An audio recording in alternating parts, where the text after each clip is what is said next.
Dia 25 de fevereiro será um dia histórico e eu preciso explicar direitinho para que você entenda o que é que está em jogo. Bolsonaro, ao convocar os atos na Paulista, diz que o que ele deseja é uma foto, e não uma foto para a gente usar nas redes sociais, mas uma foto para o mundo. Eu acredito piamente que o dia 25 não se trata de uma repercussão nacional e é simples entender o meu ponto de vista. Temos uma mídia completamente conivente com o que acontece no Brasil. Tudo o que é feito é justificado pelos ditos jornalistas, os transmissores da verdade ao ouvinte, como uma defesa do Estado Democrático de Direito. Bolsonaro é o maior líder da oposição no Brasil, é o líder do maior partido de oposição e é assim que a maior emissora do país estava após as eleições.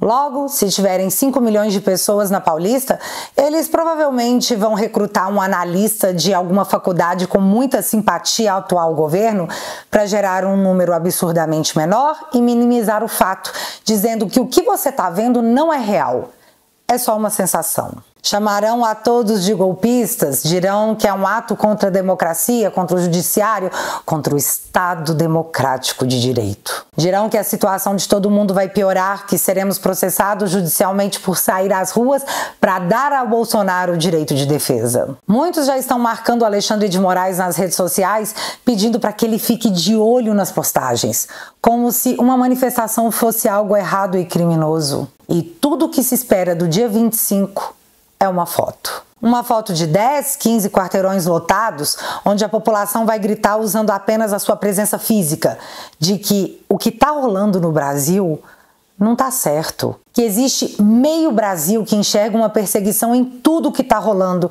e a escalada sem precedentes usando a democracia como um escudo, como a sinalização de uma virtude. Metade do Brasil está vendo. E, de fato, o 8 de janeiro criou um trauma no povo brasileiro. De certa forma, em um caso inédito e excepcional, contrário a tudo o que nós sempre fomos durante anos e anos, nos convenceram que éramos antidemocráticos e que, se saíssemos às ruas, acabaríamos presos. Calados pelo medo, calados assistimos. A esperança sumia dia a dia do olhar de cada um que pouco a pouco escolhia deixar de acompanhar a política para não sofrer. E eu entendo, a ignorância é sim uma bênção. Mas eu sei que o sentimento de indignação tá aí dentro, escondido na caixa do medo, comum às pessoas em todos os regimes totalitários. Assistimos a arbitrariedades, excessos, abusos, acusações baseadas em teses. Assistimos às mais altas autoridades do país pedindo que fôssemos extirpados. Assistimos o poder isento da mais alta corte do país nos dizer: perdeu o mané, não a mola. Nós derrotamos o bolsonarismo. Derrotados por todos, por tudo. É exatamente isso que estão nos dizendo há mais de um ano. Em todas as emissoras, em todos os jornais da velha mídia, nos discursos de ódio permitidos no Congresso para um determinado viés ideológico. E você conhece aquele ditado, né? Chutar cachorro morto é fácil. Nos colocaram numa caixinha que não nos pertence, mas mesmo assim, lá nós ficamos, lá nós permanecemos. Estaríamos de fato derrotados? Eles realmente venceram? Nos venceram? Deixa eu te contar uma coisa. Até 2018, a direita no Brasil era o PSDB. Em 2014, nós votamos no Aécio Neves. O parlamento brasileiro era o retrato do Teatro das Tesouras. E isso é tão real que eu só lembro do Cabo Daciolo no debate dizendo que vocês aí são tudo amiguinho. Só brigavam na frente do público, mas que, na real, todos eram amigos. Boulos, na ocasião, teve essa ação durante a fala do Daciolo. Os senhores são tudo amiguinhos. Os senhores estão fazendo uma batidinha agora, jogando um vôlei. Um taca a bola, o outro corta. E como as coisas estão hoje? Você sabe? A Simone Tebet que disse: eles não tiveram comigo, não estão comigo agora e não estiveram comigo sempre que eu denunciei. Aliás, eu os denuncio desde o Petrolão. O Lula não tem a capacidade de fazer um meia-culpa, né, como grande orquestrador do até então maior escândalo da história da República, que foi o Petrolão. Não vamos aqui dourar a pílula. Nós estamos falando de um governo que primeiro usou o mensalão como mesada para comprar o Congresso Nacional, depois, numa reeleição para se manter no poder, um Petrolão dividindo com partidos políticos. É verdade essa culpa, eu faço esse reconhecimento, o governo do PT não faz, até hoje nega que houve esse escândalo. Simone Tebet, que foi uma feroz senadora para derrubar a Dilma, hoje é ministra do Lula. Alckmin, que certa vez disse: depois de ter quebrado o Brasil, Lula disse que quer voltar ao poder. Ou seja, meus amigos, ele quer voltar à cena do crime. Hoje é vice-presidente do Lula. O Boulos que fez que ele não era o amiguinho da garotada. Vai andar com Lula por São Paulo para inaugurar a obra. Sim, o Lula que elegeu o Boulos em São Paulo. E o ministro Alexandre de Moraes, antigamente tão crítico ao PT, que fez Gleisi Hoffmann dificultar sua sabatina no Senado, hoje é recebido dessa forma em um evento do PT. Em situação de rua. Obrigado, presidente, e boa sorte a todos vocês.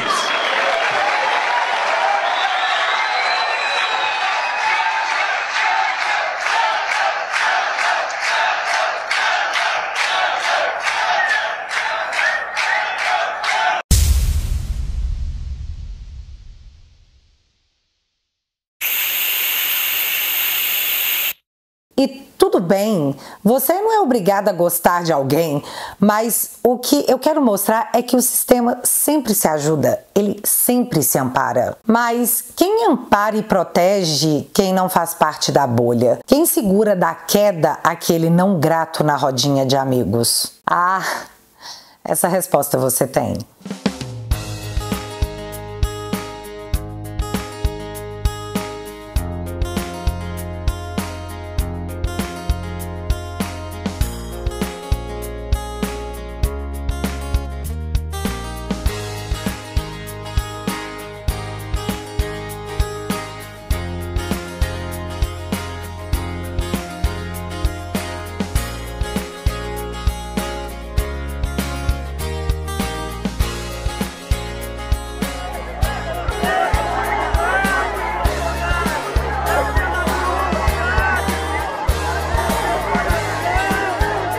E eu não vou estimular um nós contra eles, eu não sou comuno-socialista, eu não acho que o meu adversário político tem que ser extirpado, eu tenho o bendito freio moral.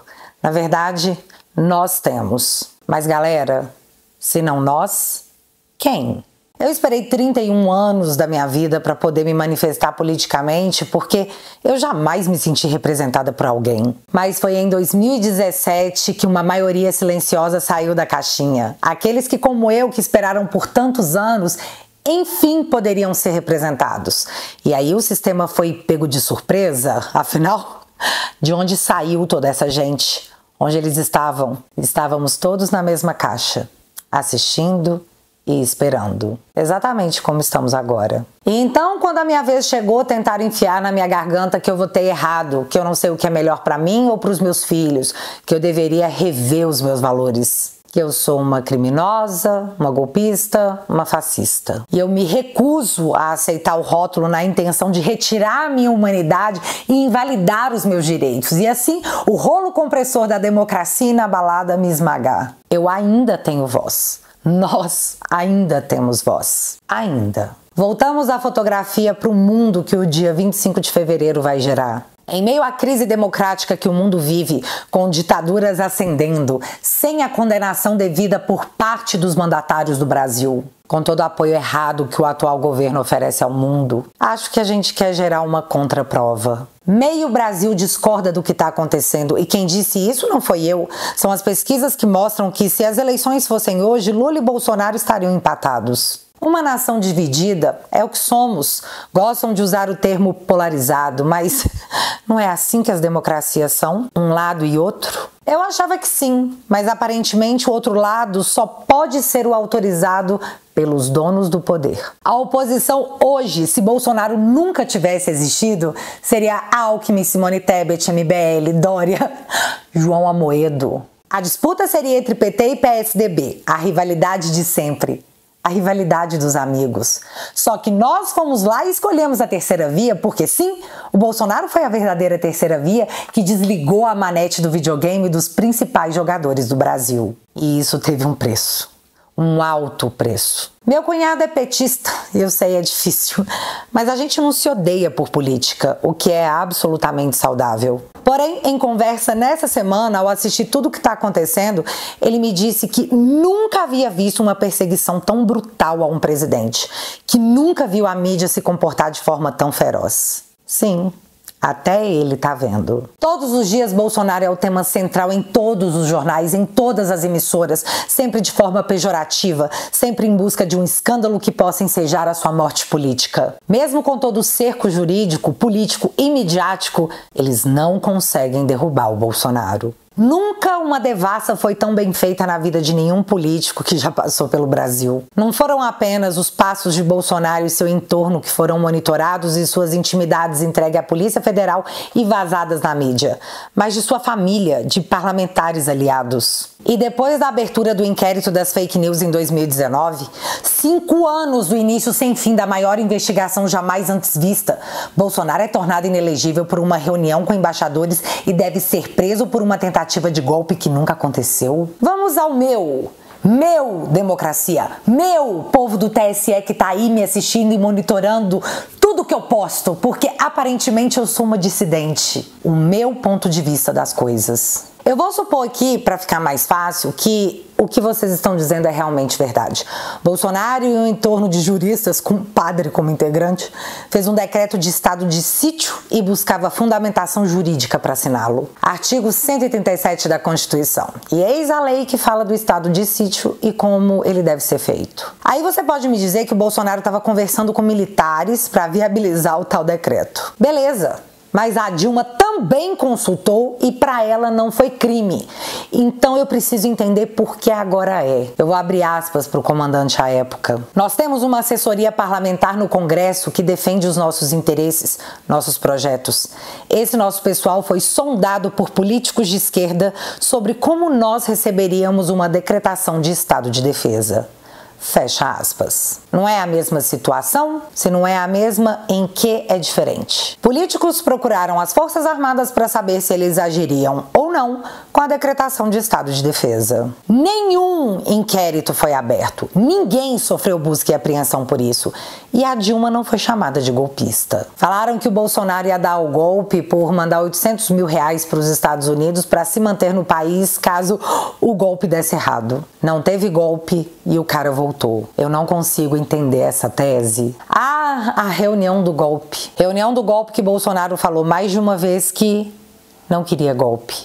E aí, falando da inelegibilidade do Bolsonaro por reunião com embaixadores, cara, a Dilma também fez. Em março de 2016. Em agosto ela estava cassada. Ah, mas foi diferente. A Dilma não colocou dúvidas sobre a democracia no Brasil para embaixadores, como fez o Bolsonaro.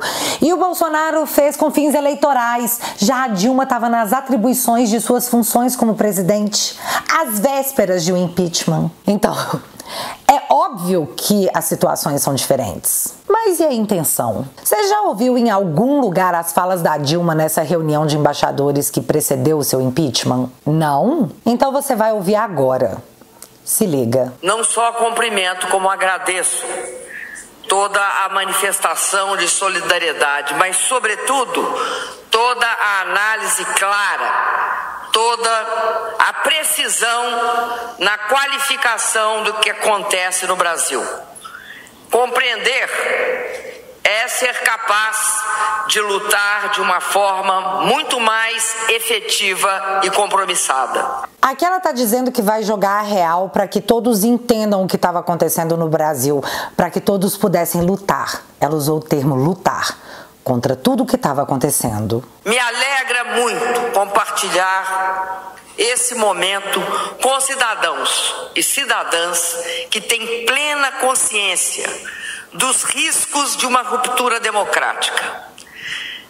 da monumental perda das árduas conquistas democráticas e sociais obtidas nos últimos anos. Aqui ela joga que o que está em risco no Brasil é uma ruptura democrática, o fim da democracia no Brasil, o que é uma ruptura democrática. Eu queria aqui registrar o imenso respeito e admiração que eu tenho por Leonel Brizola, protagonista de inúmeras passagens decisivas na nossa história, em especial a luta e a campanha pela legalidade. Eu jamais imaginei que voltaríamos a viver um momento em que se fizesse necessário mobilizar a sociedade em torno de uma nova campanha da legalidade, como estamos fazendo hoje nesse encontro. Aqui ela diz que está usando o encontro para mobilizar a sociedade para uma nova campanha da legalidade à la Leonel Brizola. Ou seja, usando a reunião dos embaixadores para dar o recado. Precisamos nos mobilizar. A ausência de crime de responsabilidade comprovado, com provas inquestionáveis, o afastamento torna-se ele próprio um crime contra a democracia.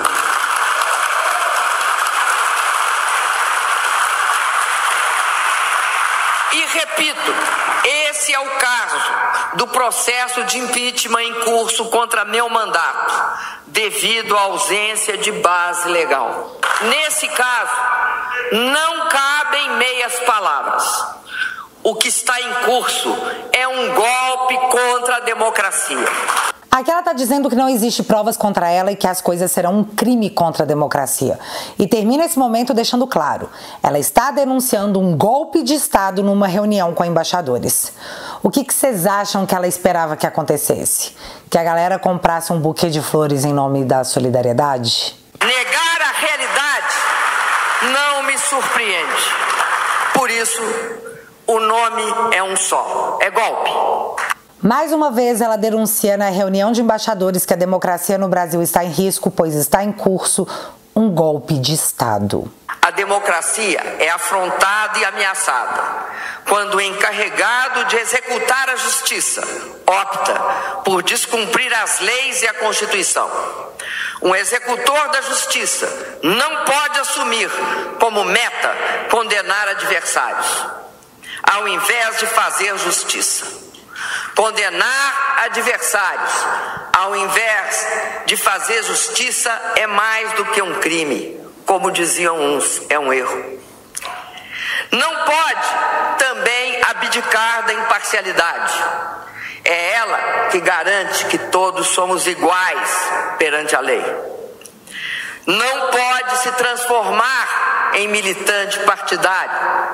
Pode ter suas convicções, mas essas convicções partidárias não pode iluminar suas decisões. Nossa Senhora, achei esse trecho muito atual. Mas aqui ela não tá atacando a justiça do país? Ou foi impressão minha? Porque quando o Bolsonaro fala assim, é ataque às instituições. Para Dilma não vale? É só um desabafo numa reunião com embaixadores? Mas sei também que há uma ruptura institucional sendo forjada nos baixos porões da baixa política, que precisa ser combatida. E por fim ela finaliza novamente denunciando uma ruptura institucional dentro do Congresso brasileiro e dizendo que isso precisa ser combatido. Novamente, o que vocês acham que a Dilma esperava de resposta após essas falas? Uma caixa de bis para comer depois como prêmio consolação, já que ela anunciou que o Brasil estava em ruptura institucional em meio a um golpe de Estado? Pouco tempo após essa reunião com os embaixadores, o comandante contou que a Dilma mandou políticos interlocutores para consultar a possibilidade de estado de defesa, dias antes de seu impeachment, porque é óbvio que ela queria interromper a votação na Câmara sobre o seu julgamento dentro do Congresso Nacional. Mas ninguém chama isso de ataque à democracia e ao Estado Democrático de Direito. Aliás, A Dilma sofreu o processo de impeachment e não ficou inelegível por uma manobra jamais antes vista. Lula foi reabilitado politicamente depois de lesar uma nação inteira, sendo, como disse Simone Tebet, o orquestrador do Petrolão.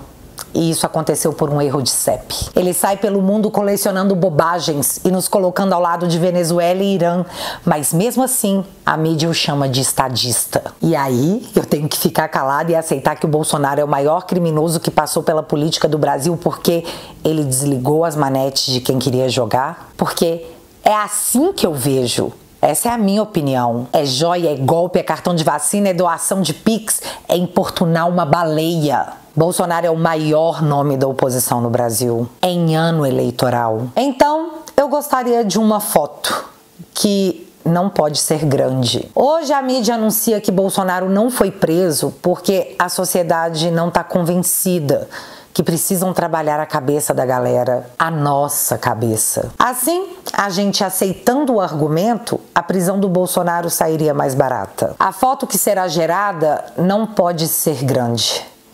Ela vai ter que ser gigante. Dessa forma, o custo político para deter o maior nome da oposição no Brasil fica mais caro. E esse depósito em conta, que é a presença no dia 25, quem fará é o povo. Vocês até podem me dizer que não vai dar em nada, mas galera, não fazer nada é muito pior do que tentar fazer alguma coisa. Pro dia 25 eu espero uma foto histórica. Eu espero ver a imagem daquilo que só cantamos no hino. Verás que um filho teu não foge à luta. E a luta não é física. Claro que não. Nós não somos assim. A luta é pelo direito de não temer. Uma democracia não pode ser democracia se você sente medo do Estado porque é ideologicamente contrário a ele. Você não é errado por querer algo diferente do que quer o dono da bola, o dono da caneta. Você é livre, ou deveria ser. Bolsonaro pediu uma foto que virá acompanhada de sua defesa, e já que a mídia não oferece esse espaço,